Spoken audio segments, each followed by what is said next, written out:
Madam Vice President, ladies and gentlemen,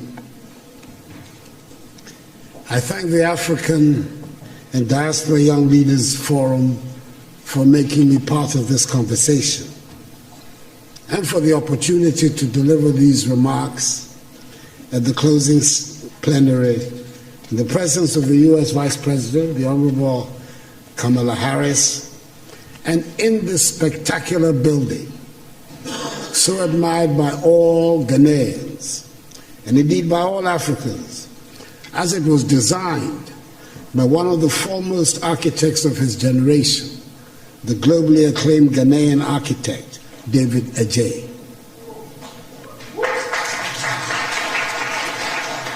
The forum has chosen the most relevant theme of Africa's contemporary situation, a theme which sums up the essence of African aspirations: amplifying voices, building partnerships that work.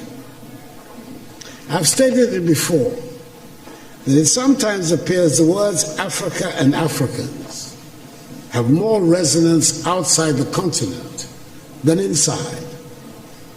When we are home on our continent, it always seems very important to assert that we are Ghanaians, Ivorians, Kenyans, Nigerians, Swazis, Senegalese, Rwandans, South Africans, and Zambians.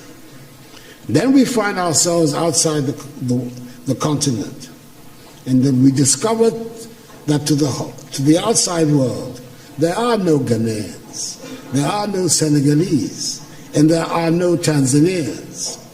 There are only Africans, and we are all simply Africans. The lesson for me is clear. Our destinies are intricately linked with each other, and we're talking not only about those of us on the continent, but about the Africans in the diaspora as well. You can be an honors graduate from any of the top universities of this country. You can be a second or third generation American, and you can be in a well-paid job. If there's an outbreak of Ebola someplace on the African continent, you are an African. Anyone, everybody in a position of leadership in Africa today, thus has his or her work cut out. The urgent responsibility we face is to make our countries and our continent attractive for our peoples, to see them as places of opportunities. It means we must provide education, quality education and skills training. It means our young people must acquire the skills that run modern economies. The impact of a successful Africa on the image and standing of Africans in the diaspora applies with equal force to the image and standing of her sons and daughters who go by the name African Americans, and indeed to all her kith and kin in the Americas and the Caribbean. There's a lot of room for your perspectives and energies back in Africa. History tells us of the positive impact of diasporan communities on the growth and development of countries through increased trade activities, rising investments, and the transfer of skills and knowledge. Take the case of China, for example. With an emigre population of some 60 million, the Chinese diaspora is said to be the 25th largest country in the world, who, according to the Nikkei Asian Review, own assets worth 2.5 trillion United States dollars. When foreign companies in the late 1970s reduced their investments in China, it was the Chinese diaspora that shored up the economy. According to the Washington, D.C.-based Migration Policy Institute, MPI, half of the foreign direct investment, that is some 26 billion United States dollars, that transformed China into a manufacturing powerhouse in the 1990s, originated from the Chinese diaspora. That is the rationale of Ghana's initiative of Beyond the Return, which is building on the considerable success of the Year of Return and the renewed enthusiasm around building Africa together. We must work to help change the African narrative, which has been characterized largely by a concentration on disease, hunger, poverty, and illegal mass migration. Let us all remember that the destiny of all black people, no matter where they are in the world, is bound up with Africa.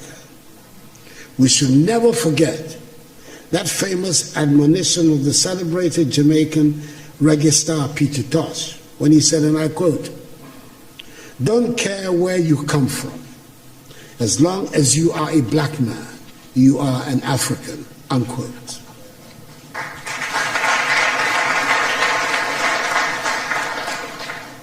We must help make Africa the place for investment, progress, and prosperity, and not from where our youth flee in the hope of accessing the mirage of a better life in Europe, Asia, or the Americas.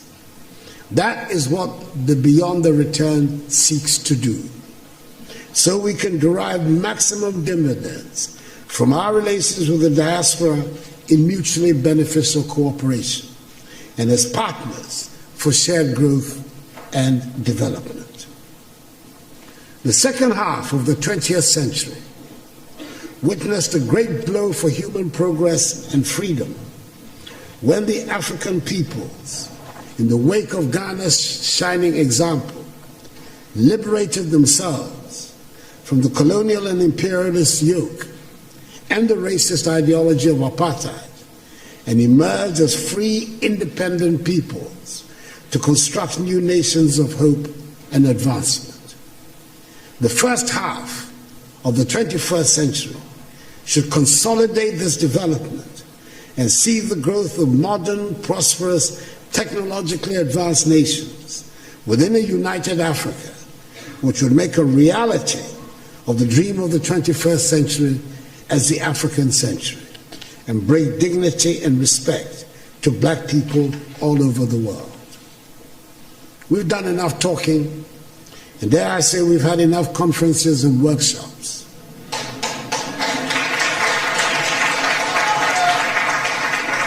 We know what we need to do. It is time just to do it. We've run out of excuses for the state of our continent. We have the manpower. We should have the political will. It is time to make Africa work. We have good reason to be proud of who we are and the beautiful continent that is ours with its vibrant cultures. The geographic space covered by Africa makes it the second largest of the 7 continents. It has 30% of the world's remaining minerals of value. It has some of the most breathtaking scenes on our planet. It has plants and animals that are wonders of the world and critical for the survival of the globe. I hear a lot about the need to change our narrative and tell our own good story. Ladies and gentlemen, as the saying goes, nothing succeeds like success. If we work at it, if we stop being beggars and spend Africa's monies inside the continent, Africa would not need to ask for respect from anyone. We would get the respect we deserve.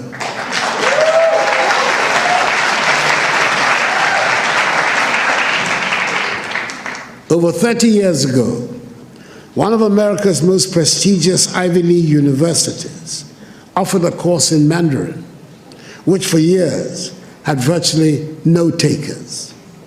Today, there is standing room only.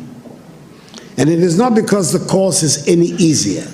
It is because the position of China has changed. 30 years ago, 20 years ago, China was nowhere near where it is today. China does not ask for anyone for respect now. She does not need it.